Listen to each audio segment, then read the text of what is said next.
نشرة الأخبار العسكرية من إذاعة العاصمة أونلاين بالاشتراك مع قناة الجيش السوري الحر.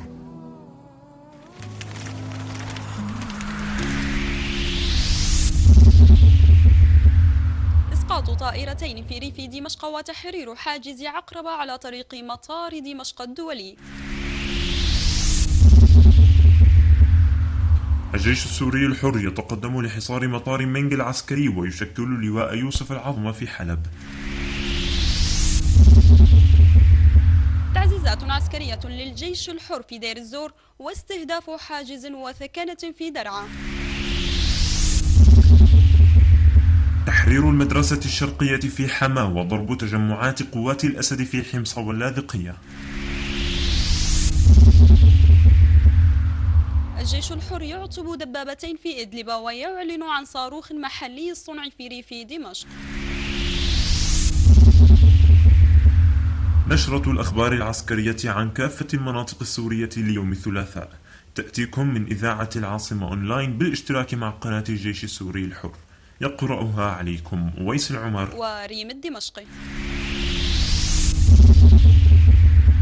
أسقط الجيش السوري الحر طائرة ميغ في المنطقة الواقعة بين الضمير والرحيبة في ريف دمشق، وطائرة أخرى حربية في الغوطة الشرقية حسب المكتب الإعلامي للمجلس العسكري في دمشق وريفها، فيما سيطر مقاتلو كتيبة العز بن عبد السلام على حاجز بلدة عقربة بعد تحريره، حيث تمركزت الكتيبة على الطريق المؤدي إلى مطار دمشق الدولي.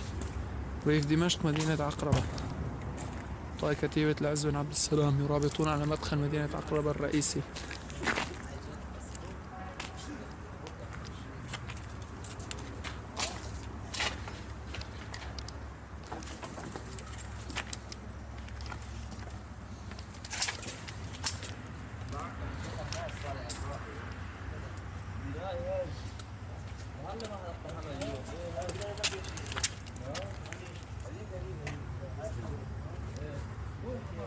مقاتلو كتيبة العز بن عبد السلام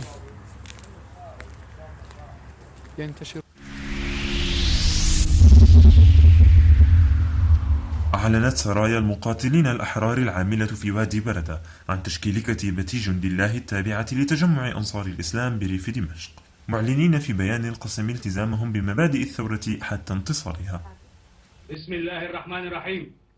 وأعدوا لهم ما استطعتم من قوة ومن رباط الخيل ترهبون به عدو الله وعدوكم وآخرين من دونهم لا تعلمونهم الله يعلمهم، وما تنفقوا من شيء في سبيل الله يوفى إليكم وأنتم لا تظلمون.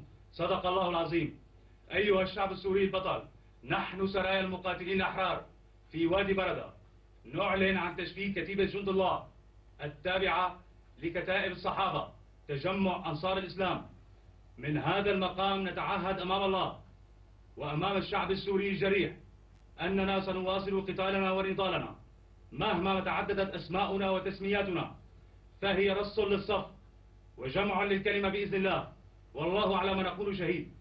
إلى القسم. نقسم بالله العظيم. نقسم بالله العظيم أن نواصل ثورتنا المسلحة. أن نواصل ثورتنا المسلحة حتى إيقاف نزيف الدم في سوريا. حتى إيقاف نزيف الدم في سوريا. ونعاهد الله أن ندفع الظلم. ونعاهد الله أن ندفع الظلم عن أهلنا بثورتنا المجيدة. عن أهلنا بثورتنا المجيدة. ونطهر البلاد من رجس النظام. ونطهر البلاد من رجس النظام. ونحافظ على مكتسبات الثورة. ونحافظ على مكتسبات الثورة بإذن الله تعالى. بإذن الله تعالى. تكبير. الله أكبر. الله أكبر. الله أكبر. واشتركت كتيبة سيف الحق التابعة لكتائب الصحابة مع تجمع أنصار الإسلام في عملية نوعية استهدفت سيارة أمنية تابعة لفرع منطقة سعسع، وأسفرت العملية عن مقتل 4 من جنود الأسد حسب ما ذكرته شبكة أوغريت الإخبارية. كما أعلن لواء البراء تدمير 4 دبابات وإعطاب الخامسة في بلدة شبعة بالغوطة الشرقية. وارتقى الشهيد ماجد خبي الملقب بأبي علي الدوماني قائد لواء درع دوما وأبرز قادة عمليات الجيش السوري الحر في دمشق وريفها إثر استهدافه براجمة صواريخ في مدينة مسرابة في الغوطة الشرقية. تقدم الجيش السوري الحر لمحاصرة مطار منج العسكري في حلب وبدأت العملية كتيبة محمود عكاش التابعة للواء عاصفة الشمال بتوزيع أفرادها على بعد 150 مترا من محيط المطار لحصاره ثم اقتحامه، حسب ما ذكره قائد الكتيبة في شريط مصور يشرح عملية حصار المطار. كما استهدف لواء سيوف الشام محيط مطار منج العسكري برشاشات الدوشكا، فيما تصدى أفراد اللواء للطيران المروحي الذي حلق في سماء المدينة. الله أكبر. استهداف مطار منغ العسكري برشاشات دوشكا من قبل لواء سيوف الشام. الله أكبر، الله أكبر، الله أكبر، الله أكبر، الله أكبر، الله أكبر، الله أكبر، الله أكبر، والعزة لله. الله أكبر، الله أكبر، الله أكبر، الله أكبر.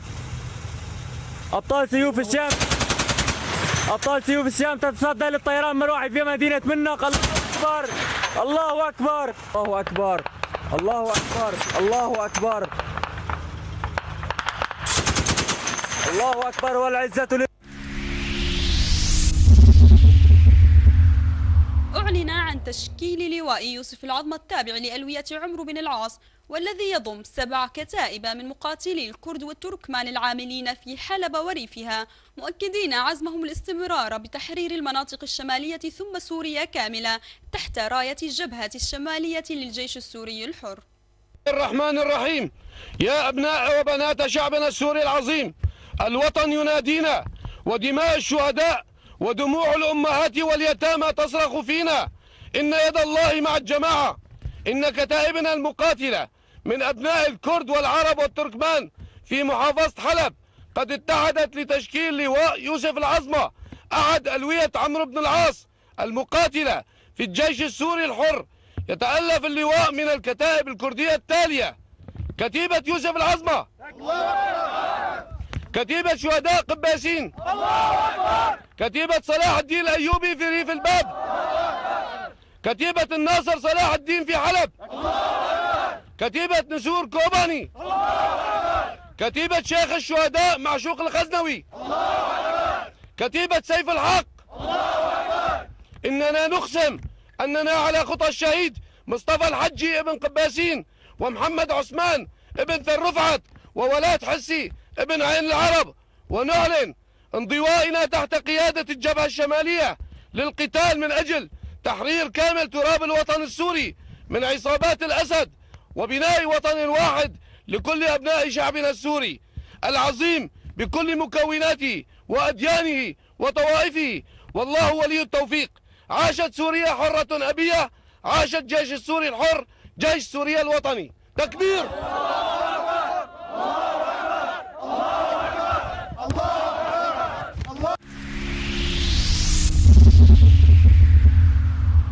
توجه لواء القعقاع في رتل عسكري يضم مقاتليه بعتادهم الكامل ودبابة كتعزيزات لدعم الجيش السوري الحر المتواجد في بلدة القورية بدير الزور في سبيل تحرير المنطقة والسيطرة عليها. بسم الله الرحمن الرحيم. هذه دبابة لواء القعقاع تتجه إلى دير الزور. الله أكبر.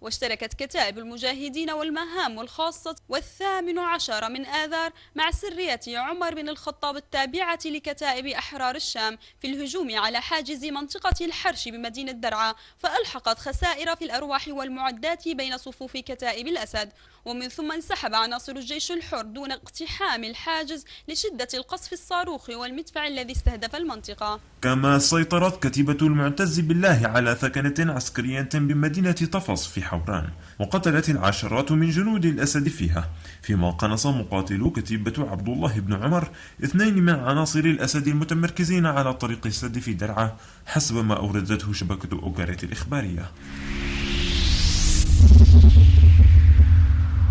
أعلنت كتائب الفاروق وقلب الإسلام تحرير المدرسة الشرقية لبلدة عقرب في ريف حما، وهي آخر معاقل ميليشيات الأسد في المنطقة. وتأتي العملية بعدما نسف الجيش السوري الحر حاجز عقرب الليلة الماضية وإلى حمصة، حيث فكك أفراد الجيش الحر إحدى القذائف التي قصفتهم بها قوات الأسد الليلة الماضية لدرء خطر هذه القذائف عن المدنيين العزل في منطقة الحولة. الحولي 3/12 أحد عناصر الجيش الحر يقوم بتفكيك قذيفة سقطت على منطقة الحولي، حيث شهد الأمس قصف عنيف بمختلف أنواع الأسلحة والطيران.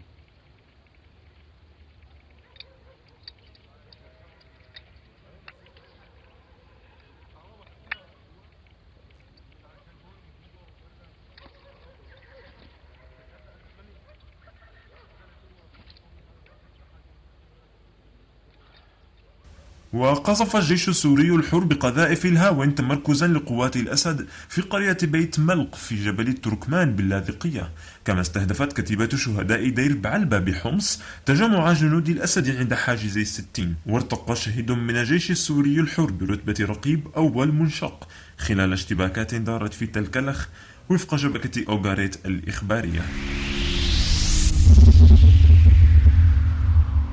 وإلى خبرنا الأخير، استهدفت كتيبة أسود التحرير التابعة للواء عمرو بن العاص دبابتين كانتا تتمركزان عند حاجز بسنقور في جبل الزاوية بريف إدلب، فأعطبت إحداهما وأحرقت الأخرى بالكامل.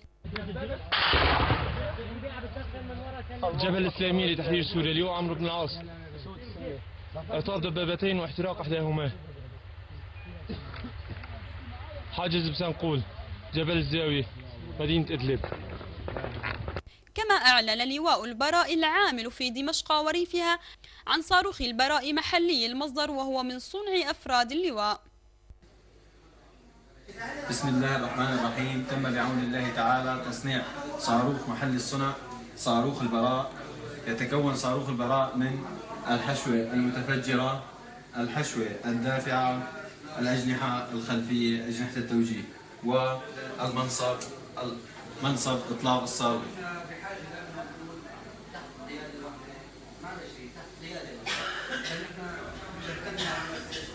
وأقام الجيش السوري الحر حفلا متواضعا لتخريج الدفعة الثانية من السرية الطبية التابعة للجيش الحر العامل في مدينة دركوش. وألقى العقيد عبد الجبار عقيدي كلمة خلال الحفل أكد فيها على قوة زحف الجيش السوري الحر نحو العاصمة واستمراره لإسقاط كيان الأسد.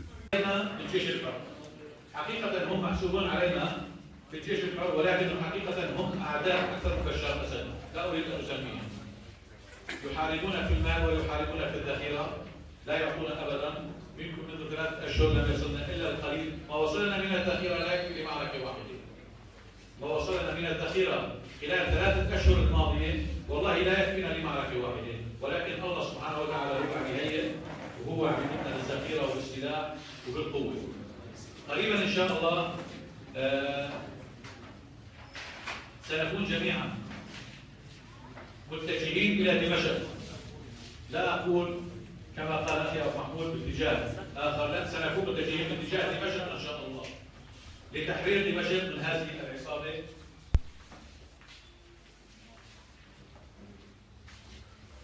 سنكون جميعا إن شاء الله في دمشق. نحن في حلب، وأرجو منكم أيضا وأرجو من أبو محمود أيضا أن يخطو نفس الخطوة. الآن أجهز كتيبة مدعمة بالسلاح والذخيرة لإرسالها إلى مدينة دمشق. سنبدأ الزحف من الآن الكتيبة في طور التجهيز، وستصل خلال أيام إن شاء الله إلى دمشق.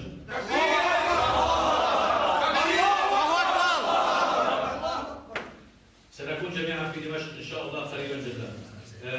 أشكركم جميعا، أشكر كل المناضلين، كل الثوار مدنيين وعسكريين، كل من ساهم في هذه الثورة، ليس فقط كل من حمل السلاح، كل من شارك في هذه الثورة بكلمة أو بإغاثة أو بأي شيء. أشكر الدول التي ساعدتنا في هذه الثورة، الدول العربية الشقيقة حقيقة، وعلى رأسها أخوتنا في ليبيا. أخوتنا في ليبيا الذين إعلاميا هم ليس لهم دور، هم أكثر من يدعمنا. شكرا لبعض دول الخليج التي ساعدتنا. أخص بالشكر أشقائنا الأتراك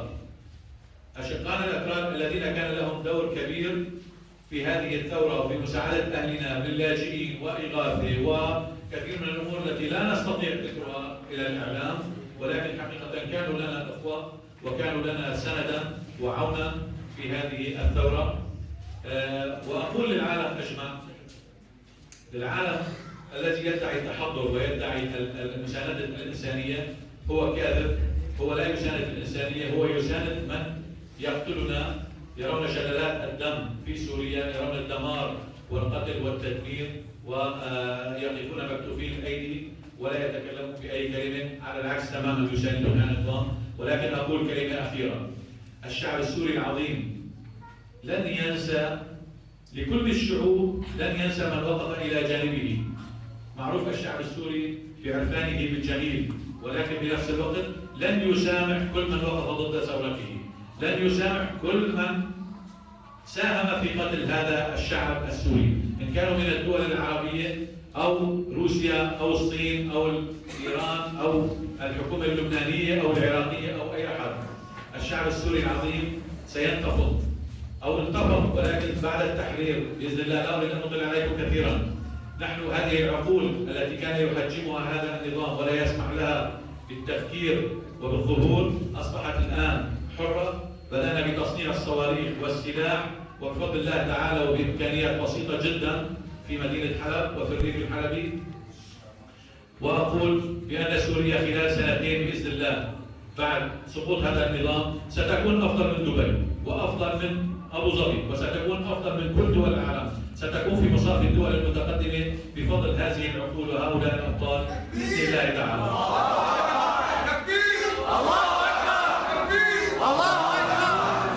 أشكركم جميعا، والنصر قريب بإذن الله، والعزة لله والنصر لثورته.